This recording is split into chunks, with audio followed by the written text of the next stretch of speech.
I want us to go ahead and get started. But before I get started, I like to always check in with you to see how you're doing and hoping that you are still practicing self care, that you've taken time to just take care of yourself. And take time for breaks and take time to laugh, take time to enjoy the beautiful spring days, just taking time to take care of yourself. I think as a social worker, one of the most important aspects of what we do is learning how to take care of ourselves and not feeling guilty about it. I want us to go ahead and get started. By now, you should have finished chapter 8. You should have read that and had a little bit more understanding about beginning, how to introduce yourself. And so today we're going to talk about in chapter 9 of your book on page 301. And it's a pretty big chapter, so we have a lot to cover, so I want to go ahead and get started. If you can pull your PowerPoint up. I've uploaded that to Blackboard, and it will have some information that will be helpful to you as you prepare to do your final video. Let me say something about that while I'm speaking about the videos. I have had a chance to look at most of the videos. I have been very impressed with them.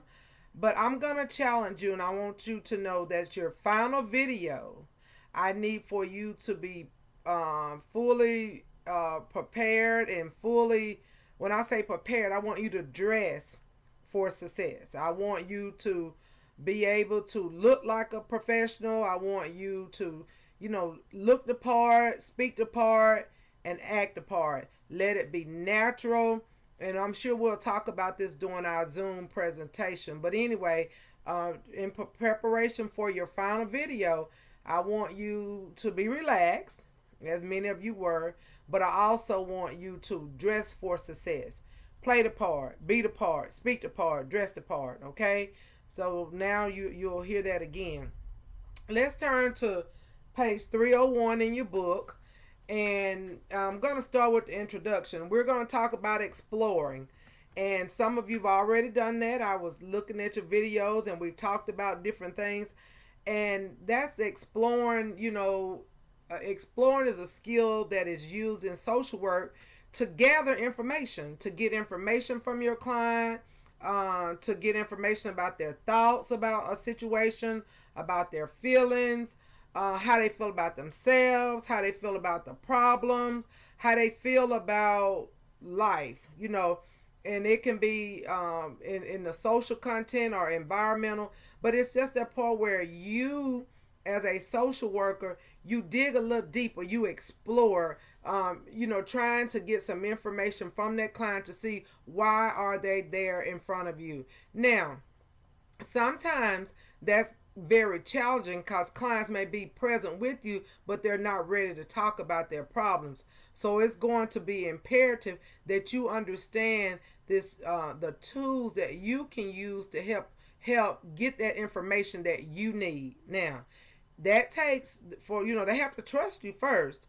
And you remember when we back in chapter 8 we talked about how important is for the client to trust you.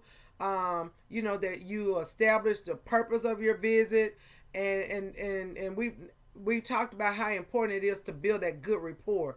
So just know that, and that's a tool that will come as you continue your journey. But exploring is a skill. So look on your PowerPoint and in your book, and we will look at it. You get information from your client regarding the situation, what got them there to you. Okay. And then there's a process of about how you explore. One of the things, if you are turned with me, we're still on page 301, but we're really talking about how it is to enlist clients to give you information. Now, I want you to know this: when you're doing an assessment, it is not a one-way communication. It's not you just doing all the talking. It is a collaborative work with your client. It's your client talking to you, you talking to your client, you're both communicating, and it's a a collaborative effort between the both of you. A lot of times during this time, clients are able to state uh, or present their present issues. You give them a chance, because a lot of times, I was noticing the video. Sometimes people would state the problem for them, but you give them an opportunity to state what it is that got them to your office or to your space. You look at it's an overview of how long has that been happening. But how long has this happened to you? How long have you been dealing with this? What are some of the things that you've done to make it? What are some things that have made it worse? What are some things that made it better? There's a whole lot of things that happens in the exploration stage. But the most important thing is that it is a collaborative. It's not just you getting information. It's a collaborative effort between you and whoever your client is. Your client could be an individual, it could be a family, it could be a group, it could be a community. It just depends on who your client is. Nobody wants someone else telling them what the problem is. You have to get it from their perspective, okay? And then one of the things on one of the bullets says reviewing the previous attempts to address the issues along with the outcomes. One of the things when people are giving you problems or when talking about their problems and wanting a solution, because we do know that there are some clients and people who focus on problems. They don't really want a solution. They just kind of want to talk about the problem. So when you're working with families and clients, it's good to say, well, what has worked for you? What was the outcome when you did it that way? Well, what happened when that happened? Get them to think about some things that had happened in the past, some things that worked well, some things didn't work well. And the reason you do that, because you don't want to start on a plan that they know is not going to work for them. So that's why it's important. So what have you done to help resolve this problem? But how did that happen? Well, how long did you do that? And those are, you continue to open those open-end questions so that they can continue to give you feedback. That's very important. How long, what have you done to alleviate this problem in the past? They may say, I haven't done anything. Well, if they say they haven't done anything, then this gives you an opportunity to create some solution focused type of work with them. But if not, you say, well, if they say, well, I've done this before and I've done this, well, tell me what that looks like. Tell me, the whole step, because excuse me, they may be telling you that they've done something, but they may not have followed through up on that. So I want you to make sure that you are fully exploring and engaging, and that it's a collaborative effort between you and your client, whoever that client may be. Okay? Now, one of the things about social work, and I noticed that a lot on the reflective assignments that you all have been turning in. Excuse me. I noticed that a lot on some of the reflective work that you've been turning in, is that be careful that our job is to create a place of peace. We speak from the heart, not from the head, and we also try to do to reduce any harm that could happen to a client. And I say this, it's all about how you question a client. You don't want to lead to any questions that may be like you're victim blaming, or, well, if you would have did this, do you think this would have happened? You don't want to suggest or have a client thinking that you're blaming them for their situation. Be careful with that, because remember, we're about harm reduction. And yes, sometimes clients are harmed by our work or the lack of competencies that social workers have. So it is going to be important for you to make sure that if you're talking to a woman, domestic violence, I'm just using that before, you don't say, well, what did you do? I mean, because that indicates that I did something wrong. Maybe try, what happened to you? Can you tell me what happened to you? Who did this to you? Instead of what did you do? Because as I was reading some of those responses from your assignment, I was concerned that there were some who were kind of blaming the victim, or suggesting that person did something wrong or may have caused that problem. So when you look at it, start thinking about that. Start looking at that and thinking about what type of questions are you asking. Now, if you will, we are on page 302 in chapter 9, and we're talking about harm reduction. And I want you to look at the harm reduction. It says it's the elimination, reduction, or management of presenting needs, problems, of issues. Now, did that say that we may make things go away? And I heard a lot on the videos, well, we're going to solve your problem. Don't ever make promises, because guess what? There are some problems that happen that is just hard to solve. There's no solution. It's just a problem. You have to create a place of peace for that client in the midst of their problems, okay? Don't, look at harm reduction. It says elimination. Yeah, you can eliminate some things, but don't make promises that we can't keep. Because then that person will think that your word is not your bond, that you told me you was going to help me. You told me you was going to make that go away. Well, we can't make some things go away. You remember we talked about in class, sometimes there's some things that there's no answers. It's just a place that they can get support.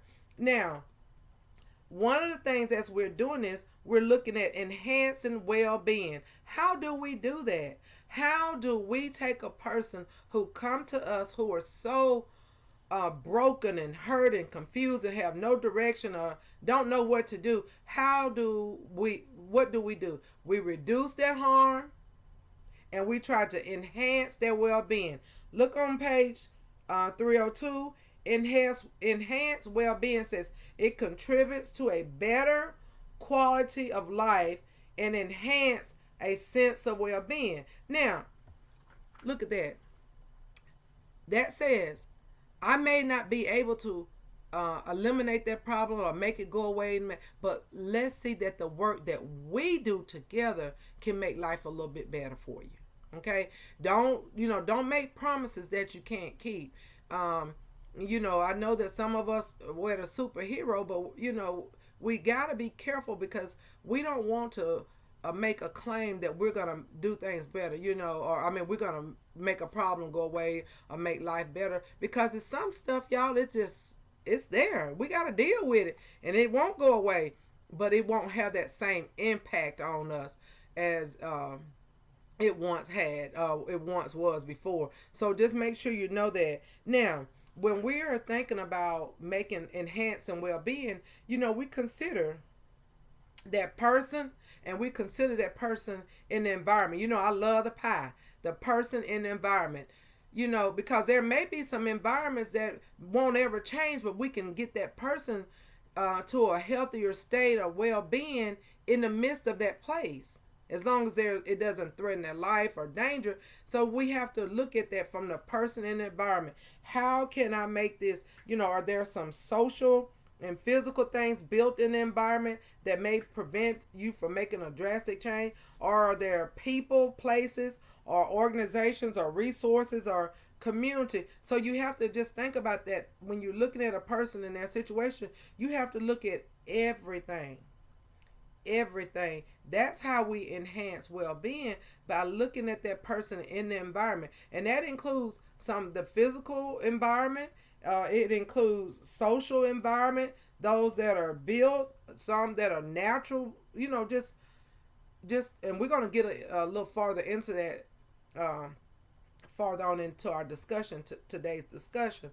But remember, the person in the environment, you have to look at everything that is going on. Now, I know that some of you all, and so did I, on the video that I shared with you with my father, we were talking about COVID. Well, right now you can't promise nobody that it is going to go away, because we don't know when it's going to go away. We can just help people to uh, cope and be able to be at a place of peace in the midst of this environment, which they can't do anything about.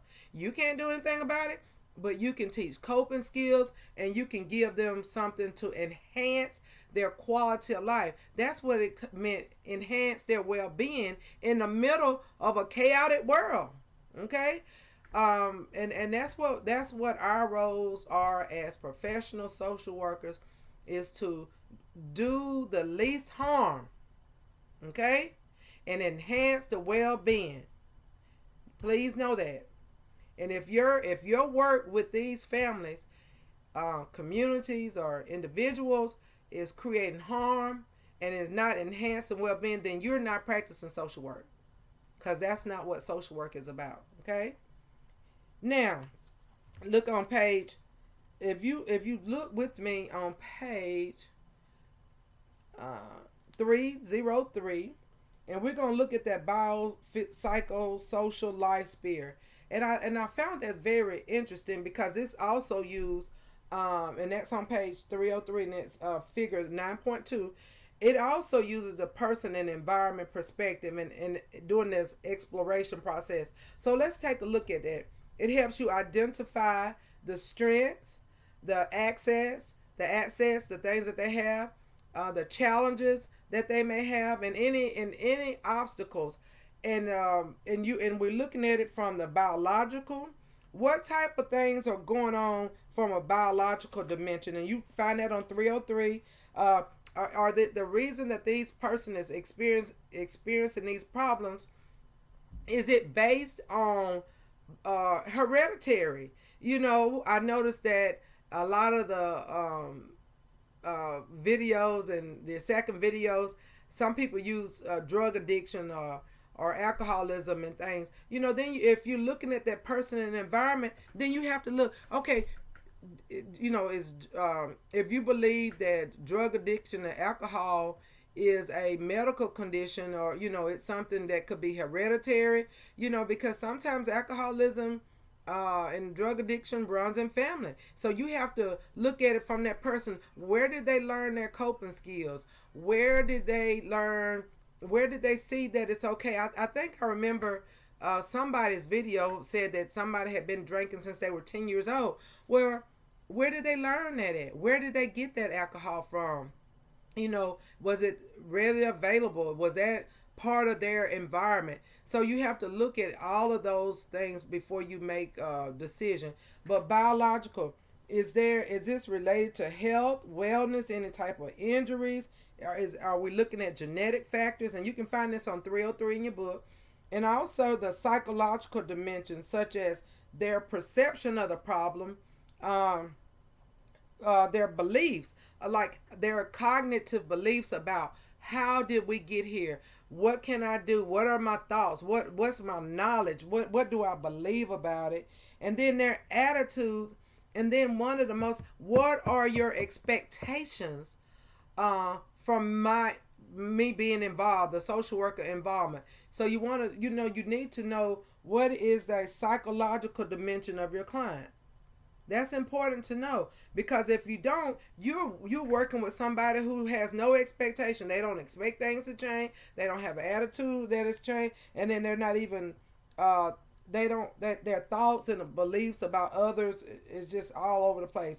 Now I want to read to you. It says the psychological dimensions are example of thoughts about self and others, cultural views, religious views, spiritual beliefs, ideas about problems and problem solving.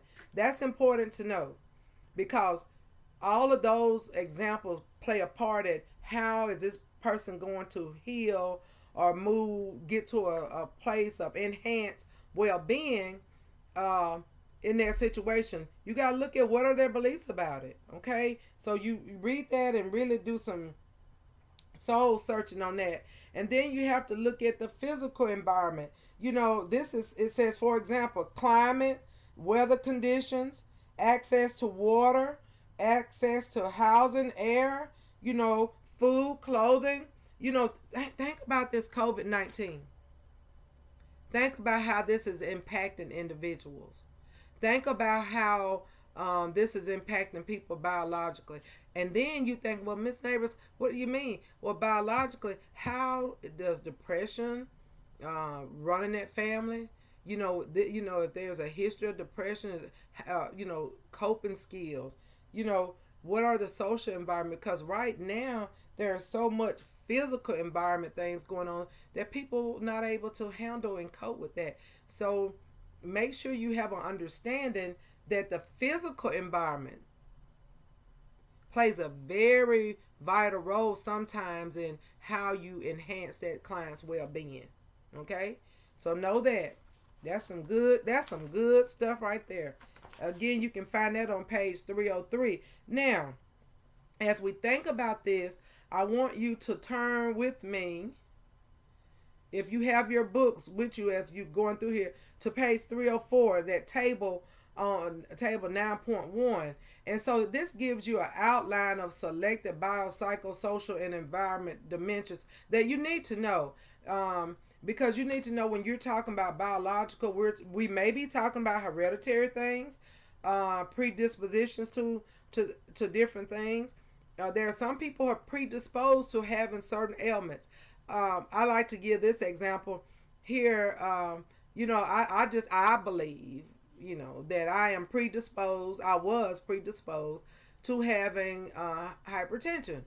And I say that because, my parents have hypertension, my grandparents, and not all of them were overweight or obese or anything, but it's just been in my families. I have family members who are probably don't weigh 125 pounds wet, but they have high blood pressure. And I just think there's a predisposition to me having that. And some of you may even have situations that you think, that you're predisposed to. And that comes in from the biological hereditary type of things. And we look at illness, and then and look at here, one of them that's pointed out: ingested or absorbed chemical substance. Some people are predisposed to alcoholism and drug addiction. Okay, that you cannot look at one person without looking at their whole biopsychosocial, and then you need to know what kind of things are found under each one of these categories. Okay, so then look at the psychological. Their feelings and behavior. I kind of hit on that a little bit, but you want to look at that and know that. I'm not going to spend a lot of time because I want you to read it, and I want you to know that when you're doing your biopsychosocial assignment, you need to make sure that you cover cover this information, what's going on, because that way social work is about looking at the person in their environment. And you cannot look at Sheila Neighbors without looking at the biological impact that comes with me. You cannot look at Sheila Neighbors without looking at the psychological, how I feel about things, sensations, how my individual behavior. You have to look at the whole person, okay? So I want you to think about that. On page 304, there's another word that I want you to look at: concept map.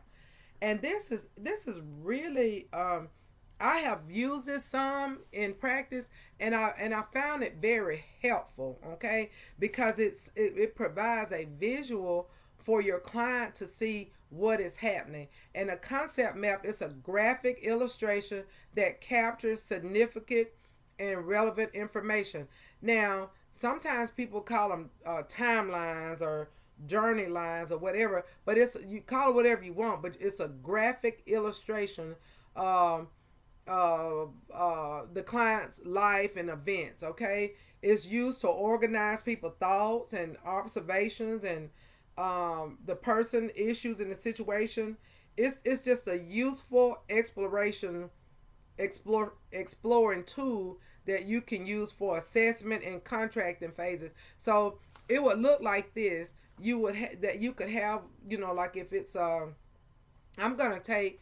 I want you, those of you who have not watched the video assessment with my father, I want to kind of take that in context that we were looking at that. So his concern was that he, well, I better not get into that because some of you have not submitted your paper. So think about, drawing a timeline from when the problem happened, what have you done, what are your thoughts, how relevant, what's changed, what's significant, and you break that down. But your concept map, it helps with problems, identifying the problem, and it gives them a visual. And then also your goals, it helps you to be able to look at, for each problem, how can we create a goal for it. And it's really, it's a very neat tool to use with people, so you can show them their strengths, what they have done or what they have not done. And even and if they things, okay, for the things that they have done, are the things that it helps you come up with some possible solutions or some things that you haven't tried. So it's a wonderful tool that you can use. Now, let's turn to the 9.3 here. And this exploring of issues. Now, this right here, y'all, this is how you start get to the nitty gritty. Okay? Because clients are going to present to you, we talked about in class about scientific inquiry and how you have to make sure this. But when clients come to you with a problem, there are 6 things that you need to know. And you're going to need to know these, and it will kind of help guide you in your communications with your client, so that they will have you will have something to guide you, and then it would help them to see what has worked and what hasn't. The first thing, onset. That's important. When did the problem begin? This is, when did it happen? When did the problem begin? Okay, what was going on? What were some of the issues? So that's your onset. When did it happen? What was going on in the situation? What was going on in the environment? How did that look? And then how has that problem evolved? How has it continued to evolve? When is it, are there times when it's better? Are there times when it's worse? The